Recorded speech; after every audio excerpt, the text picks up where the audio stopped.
মুক্তিযোদ্ধারা আমাদের শ্রদ্ধার জায়গা, তাদের কারণে পাইছি স্বাধীন দেশ।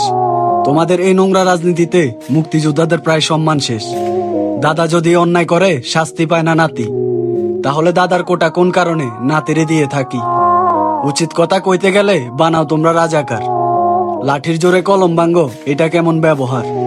এখন তো কোটার সাথে করতে হবে দেশটারও সংস্কার। বলি সিঙ্গার আর পেপসির জন্য নেতার পাঁচাটা মূর্খরা, ছাত্ররা কখনো যুদ্ধে হারে নাই, ইতিহাসের পাতা দেখ তোরা।